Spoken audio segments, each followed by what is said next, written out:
This morning, we're going to look in the gospel, the good news that John writes us in chapter 4. So, John chapter 4. If you want to follow along, you can. If you just want to listen, and if you want to jot notes, you can. This message will be up on the website probably in a few days.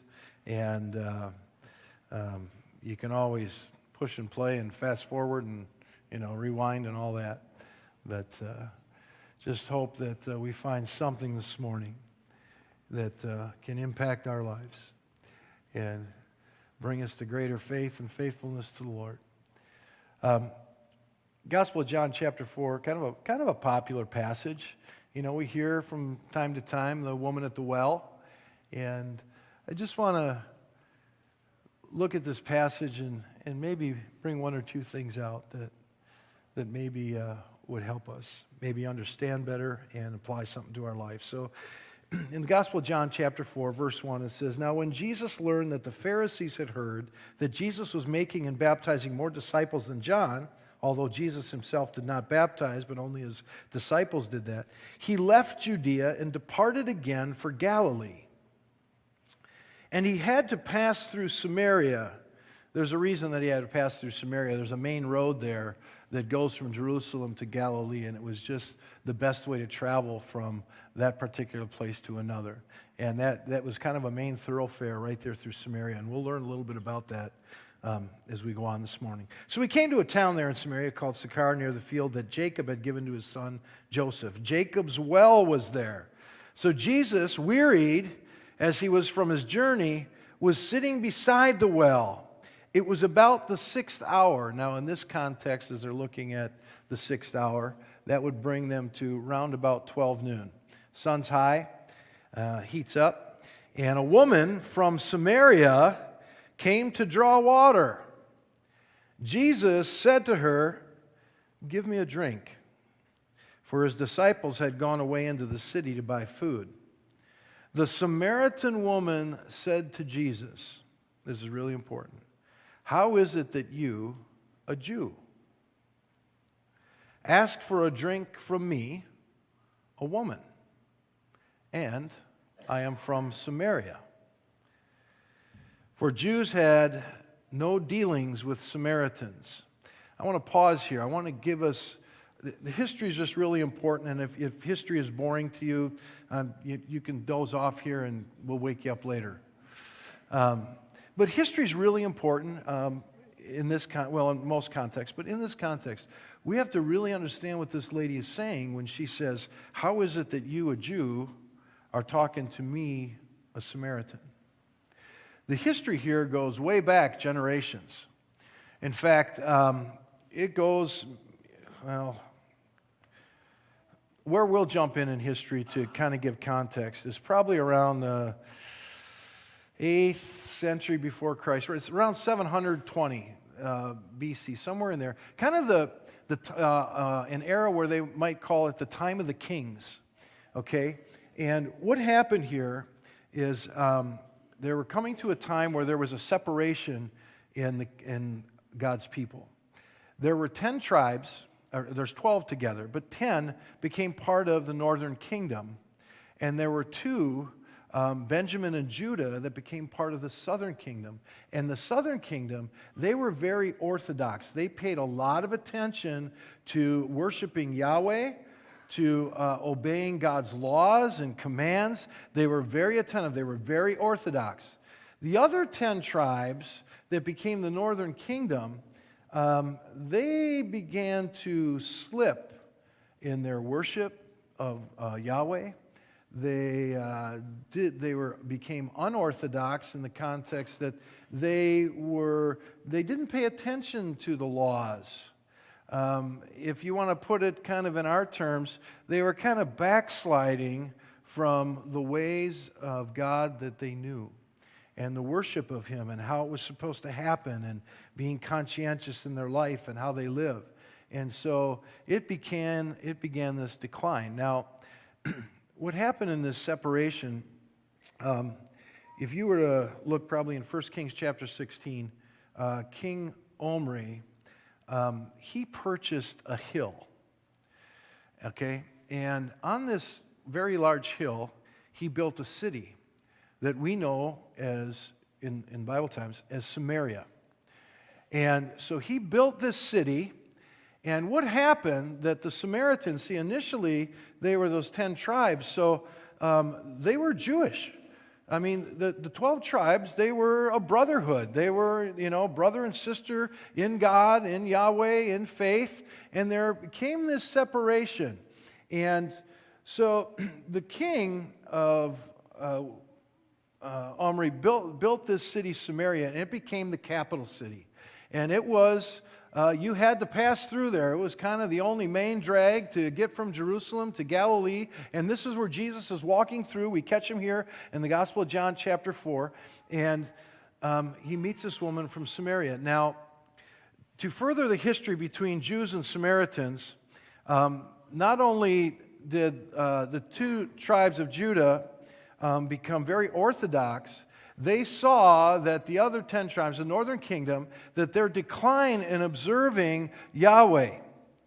And in this, the Samaritan area, there, because it was a large city, it also attracted a lot of people coming and going, and some would stay. And now the Samaritans, they started to intermingle with other cultures.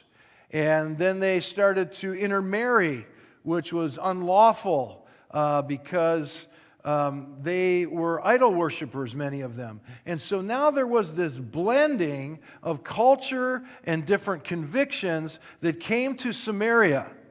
And the Orthodox Jews of Judah, they looked at what used to be their brothers and sisters in faith. They looked at them as now they are rebellious, they are a mixed breed, they are no longer pure, they have fallen away from God, they're traitors, they're unorthodox, and so now there came this greater separation in conviction and life and lifestyle, and there was an oppression that took place between these two groups. As time went on, the Assyrians came, and they conquered Samaria. And so what happened is they took most of the Jews and put them in exile, moved them out. They went to exile. They didn't remove all the Jews, but most of them. They left some. They left a lot of farmers because they were working the land and making food, and well, we don't want to have to do that, so we'll let them stay and make food, and they can provide for this community and this city and this area. And so these other Jews were exiled. Then as time rolled along, King Cyrus came along. Well, I should stop here. Before he came along, during this time where they had the exile, other people groups moved in large numbers. People from Syria, people from Mesopotamia, and with them they brought all their idol worship. And the Jews that were left, the Samaritans that were left, they began to marry and intermarry, and those of other faith. And so Samaria just continued this spiritual and political decline. And over here we have Judah, who is still very orthodox, and they are honoring Yahweh and God's law. And so there became even a greater wedge. That wedge continues to drive deeper when King Cyrus takes place. He welcomes back all the exiled Jews from Samaria. And they come back, and they aren't real thrilled in what they find in Samaria either. Even though they themselves were unorthodox, there was even a greater decline. Well, as they moved back, there went ongoing intermingling and a greater spiritual decline. There were some from Samaria who were very interested in helping the Orthodox Jews rebuild the temple. You'll find this in Ezra and you'll find this in Nehemiah, that they were very interested in helping the Orthodox Jews rebuild the temple. And the Orthodox Jews rejected the help of the Samaritans. It drove a greater wedge. In fact, to the point, and you can read all the trouble that they went through in doing this in the book of Nehemiah. But it even got to the point where there was a temple in another location, and the Samaritans went there and profaned that temple by spreading dead bones in that temple. And so the wedge grew deeper, and through generations, it was intense, and they hated each other. You'll find this kind of spiritual and religious and political battles between groups and hatred even in this day in different parts of the world. All the way from the inner cities like LA with gangs and hatred towards one another that goes back.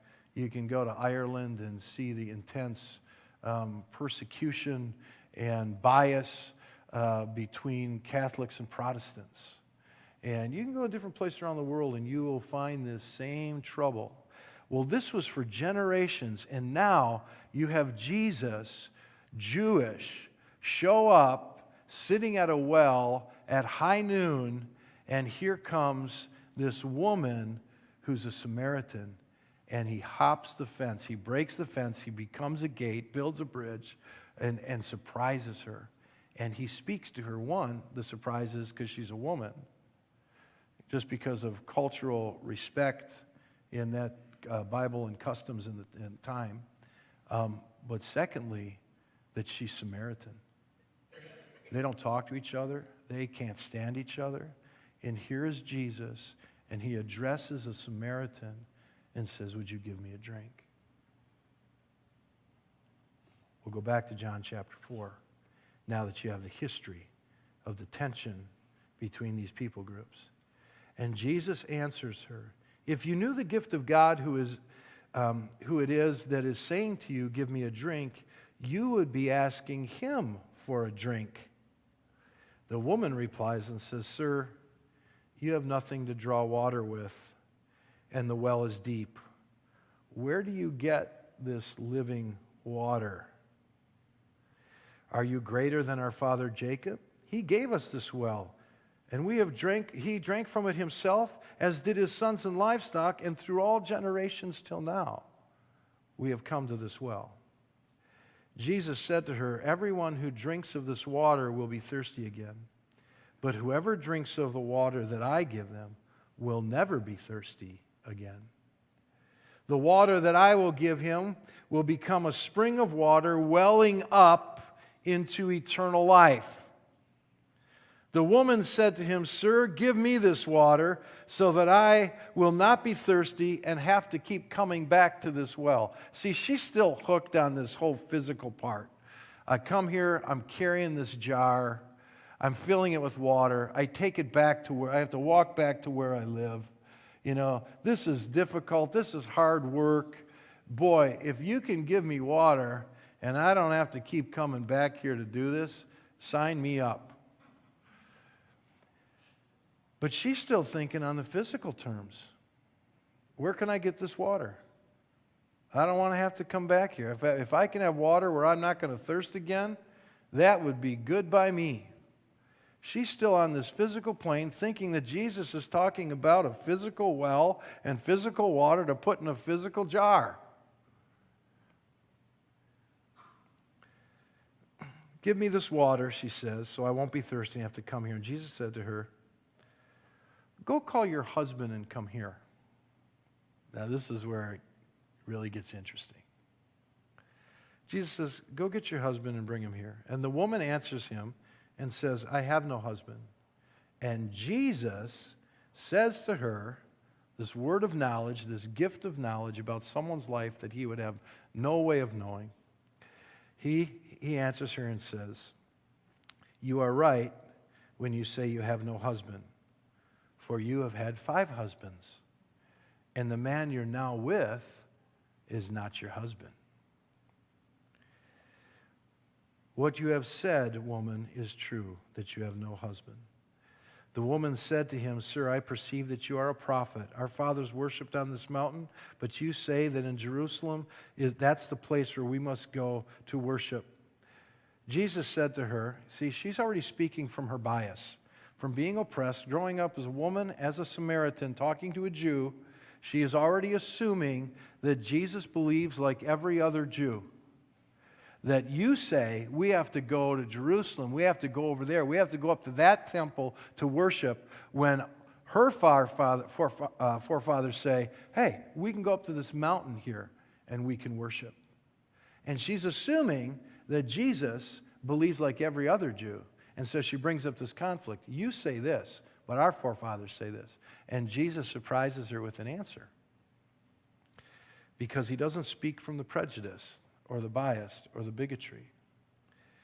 He says to her, woman, believe me, the hour is coming when neither on this mountain nor in Jerusalem will you worship the Father in heaven. You worship what you do not know. We worship what we know, for salvation is from the Jews, which means Jesus, born a Jew, salvation comes through the Jews, Jesus being Jewish. That's what he's talking about. But the hour is coming and is now here when the true worshipers will worship the Father in spirit and in truth, and the Father is seeking such people to worship him. God is spirit, and those who worship him must worship in spirit and truth. The woman said to him, I know that the Messiah is coming, who is called the Christ. When he comes, he will tell us everything. Jesus says to her, I am he who you speak of. We're going to stop here for a moment. Several things going on. One, that Jesus is speaking to a woman in a public setting, and that she's Samaritan and he's Jewish.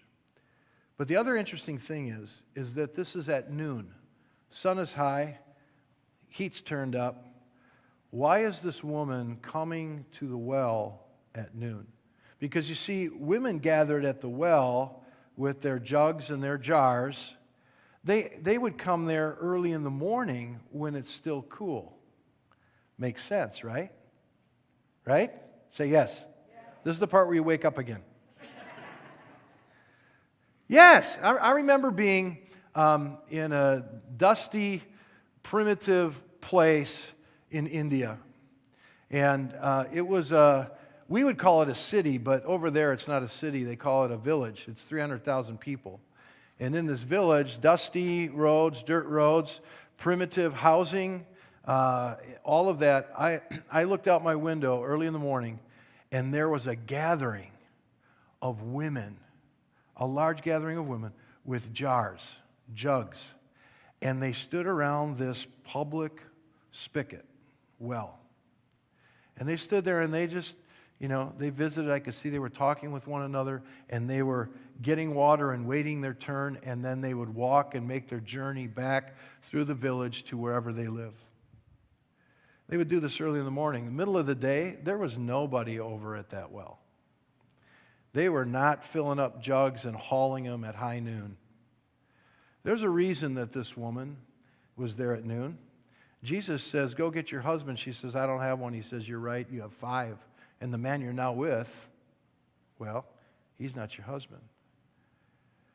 You see, the reason she was there at noon is she didn't want to continue to show up in the early morning and be gossiped about, ignored, pointed at, talked about, and have to face all of that because she was a woman who was doing something that was unlawful and being judged and condemned for it. I want you to consider this woman. 5 husbands. Let's give her the benefit of the doubt here, okay? Let's say husband number 1 passed away. Okay? We'll give her a big benefit of the doubt here. Second husband passed away. Now, in their culture, in many places where if your husband dies and he has a brother, the brother, out of courtesy and respect for the family, would take her in as another one of his wives, and, therefore, and so on. So in the first service, I told my wife, I said, you better pray nothing happens to me because my brother. And I'm not sure those two would, I'm not sure they, but, my parents here this morning, they're going, how would that work? Mm-hmm. Yeah. Anyhow, so let's give her the benefit of the doubt that second husband died. We'll even stretch this to, we'll give her a really great benefit of the doubt that her third husband passed away. And the reason we can, kind of be that generous with her is my paternal grandfather, he got married 3 times. He had 3 wives, not all at once. But he married my biological grandmother. She passed away. He remarried. She passed away. Married a third. They continued to grow old. And, health was waning. And, that marriage ended in the passing away, in death. And so we'll be generous here with this woman at the well who maybe had 3 husbands pass away. 4th husband, to get to the 5th husband, there's likely somewhere here a divorce that takes place. 5 husbands. Likely a divorce somewhere. And I'm not guessing or reading into this. Let's just use some human reasoning here about a woman who comes at the well in the middle of the day because she doesn't want to be persecuted and put down constantly in front of other women. You have to remember that these women, they come early in the morning for water, but it's a gathering place. The women chit-chat. They talk. It's their social network. Some of you are in that coffee group that meets so many mornings a week at McDonald's. You don't just go there for the coffee. You go there to get the latest gossip. You go there to chit-chat and have friendship and get the scoop on so-and-so and who thinks what or what, all of that. I know that goes on there because I walk through there. I talk with some of them. I don't stay, but I overhear stuff about you. No, I'm kidding you. So, it's not just about the coffee. It wasn't just about the water. That had to be done. But they stood around and they chit-chat and talk and, I'm not passing great judgment and profiling all these women, but, you know how women are. Oh, come on. Some of you, you women are very peculiar. I have conversation with a lot of you, and when no other women are around, you admit, women are so hard to get along with. And you is one. Anyhow, so they have their social network while they're getting water. This woman has had 5 husbands and is now living with a man who is not her husband. She's an outcast. She's persecuted. She's looked down upon. Why in the world would she want to show up every morning in front of that crowd who eat her alive? She'll come and endure the heat and the high sun because no one's at the well at noon, because no one comes to carry water in the heat of the day. But she will. She comes and Jesus is there. Chances are there's a divorce somewhere there.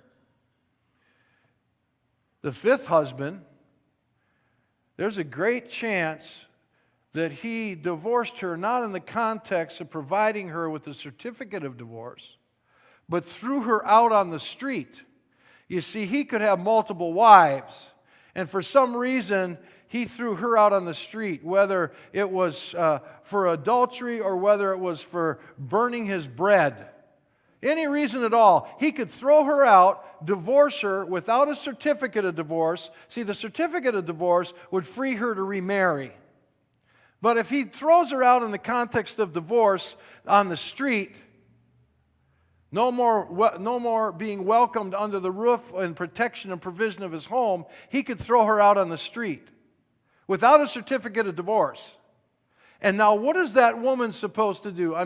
She's not young anymore. She's endured now 5 husbands.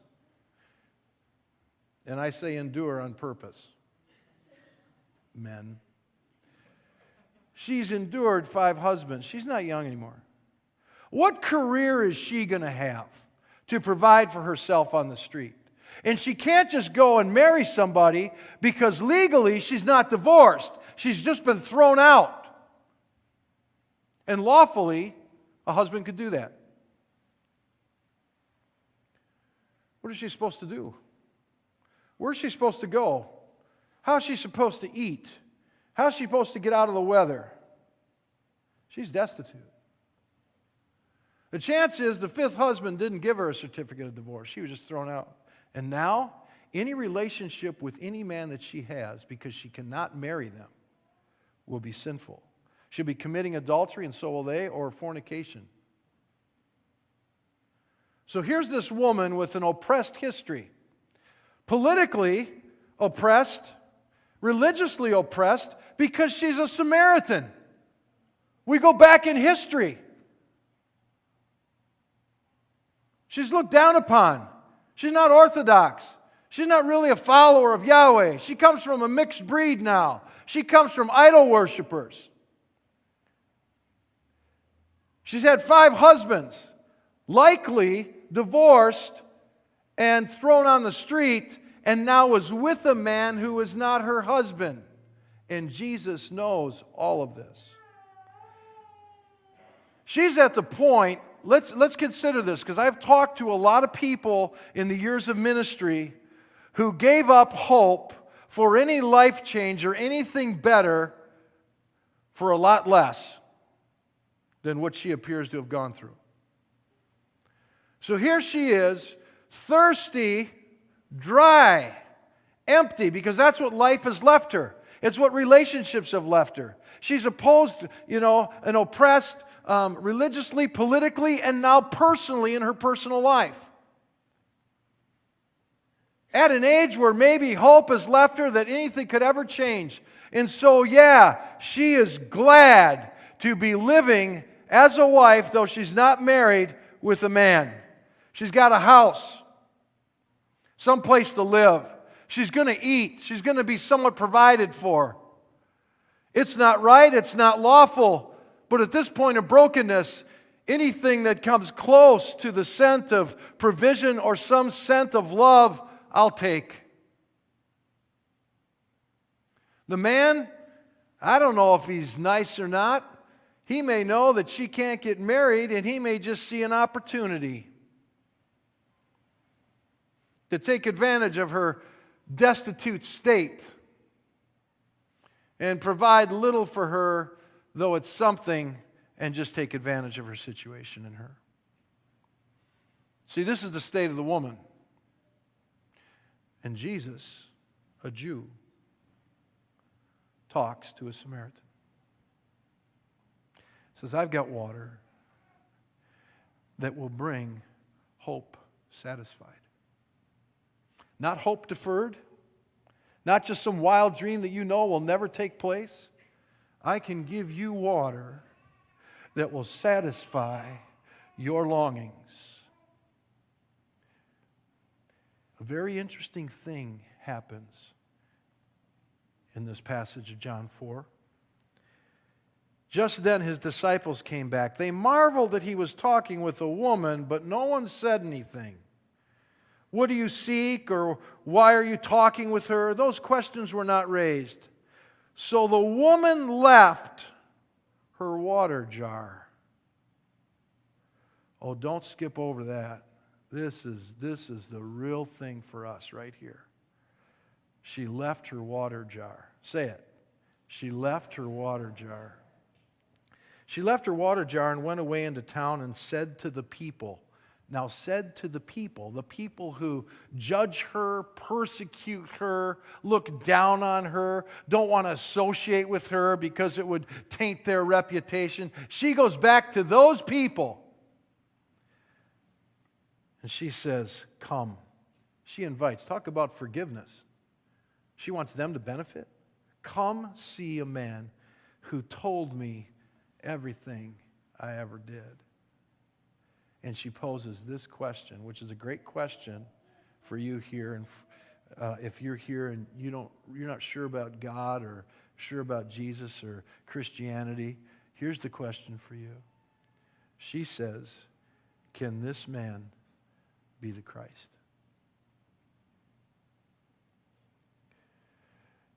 She left the water jar. You remember, she was so focused on physical water being drawn and put in a physical jar. And when Jesus talked about the everlasting or life-giving water that they won't thirst again, she was still saying, where do you get this water from? I mean, you don't have a jug with you. You don't have a jar with you. You have nothing to draw water. Where do you get this water? She's still thinking in physical terms. And then the light went on after she had a conversation with Jesus. She began to understand about living water that comes through faith in Christ. Here's the symbolism. Here's the sign. Is she left her physical jar at the well. She came there for water. She came there to fill it. She argued with Jesus, debated with him about this water and the water going in a jar. She bragged about the well that was come down from Jacob to her people. She's so fixated on the physical. And Jesus is speaking about a spiritual water, a water that changes a life here in this life and takes us home into eternity. See, the light goes on for her, and this is how we know, is she left her physical jar at the well. And she realized the living water, that this is the Christ, that this is the Messiah, this is the one who we have hoped for and believed in that would come. And the living water, hope satisfied, that my oppressive background, my oppressive, broken, cyclical life can be washed away. You see, she discovered that the living water doesn't go in a clay jar. It goes in to this container, this jar, this pot, this temple of the Holy Ghost, as Paul writes, our body that we contain, we hold, that the living water he gives wells up as a spring of life within us, that streams of living water flow from within. You see, the light went on, all because of a conversation, an honest, genuine, truthful conversation with Jesus. I don't know your past. I don't know how oppressed you've been. I don't know what side of the tracks you grew up on. I mean, maybe your last name meant something somewhere. Maybe it was condemned or looked down upon, or somebody in your family tree did something and now it cast a shadow on you and you were judged for it. Maybe it was the color of your skin. Maybe it was your gender. Maybe it was your occupation or your father's occupation or your mother's. Somewhere along the line, you were maybe judged unjustly for something that you had no choice in. I didn't choose where I was born or who I was born to, or where I was born and what city or what town or what house I grew up in. Those things I can't control. They weren't decisions. Maybe there's some things that you decided to do or respond like or instigate, and it brought judgment and oppression to you. And, well, none of us are without guilt. But Jesus comes, and he's basically saying, I don't care what gender you are, and I don't care what people group you're from. I just care about you. And I care about your oppressed history and all your brokenness that your life has represented. When life is unfair, when life isn't turning out like you thought or hoped, and you got to the place where you don't even hope anymore. You don't even dream anymore because it's just a disappointment, and the calendar goes by, and it feels like it's too late. And Jesus shows up to an older woman at a well. And says, I can give you hope that's satisfied. And that hope and peace for you isn't based upon circumstance. And that you don't have to continue to live under the oppression of others. That you can live as a free person. That they can oppress all they want, but it does not affect you. Because you have found favor in living water. And you discovered that you are the container that He pours into, that He gives living water to and pours into, that begins to change the whole life. See, don't complicate this. It's simple. Wherever your oppression or brokenness or your tainted, twisted history is, have an honest,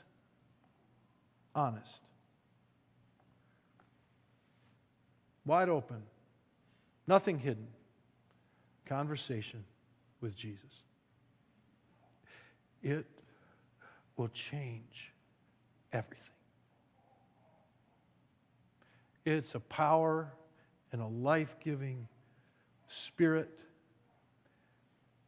that doesn't just forgive us of the past, that we are now believers, but yet we walk under the influence of all that oppression and all the stuff that has gone on in our life and all the disappointment and all the broken relationships and all the mistrust. I'm a believer, I forgave, but I'm still on guard because of all this stuff that influences me. You see, when Jesus gives living water, it's not just the forgiveness of the past, it's that we are free from the past. That we don't have to live under the influence any longer of that history. I don't have to live under the influence of the oppressor's words or the condemning people. They may still do it, but living water is in me. And I'm not just forgiven, I'm free. I can actually live life. This is not living water just to get me forgiven and go to heaven and have no impact in this life. It has the powerful impact to be set free. Jesus offered conversation with a broken, destitute, hopeless woman. She was a product of her past, and through a conversation with Jesus, she became a product of hope satisfied. Would you stand with me, please, all over this room?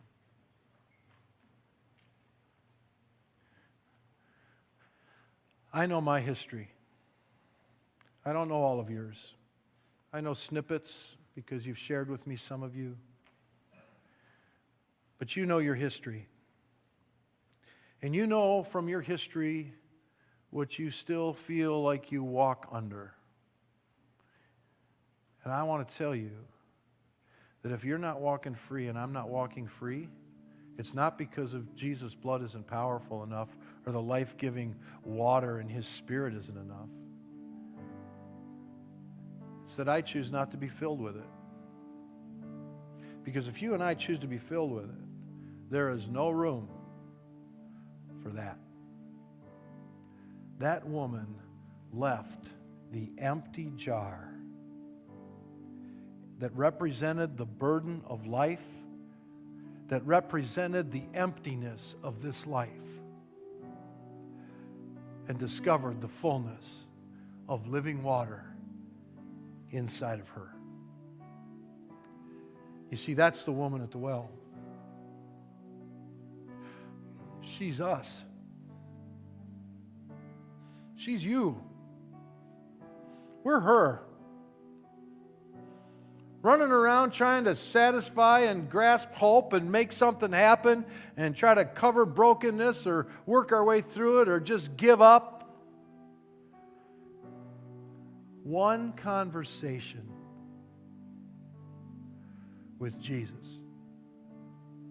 transformed her whole future, her whole life. The grief and guilt of 5 husbands and now living in adultery,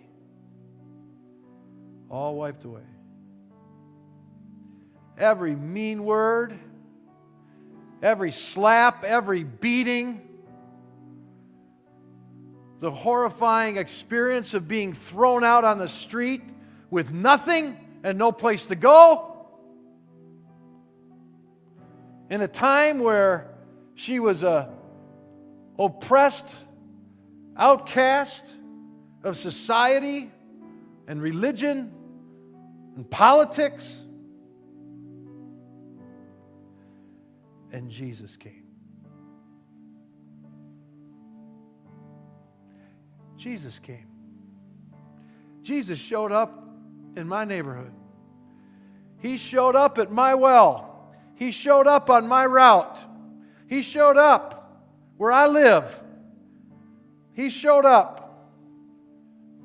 And He broke every barrier, broke every chain. And I exchange an empty jar of this life for a full life in Him.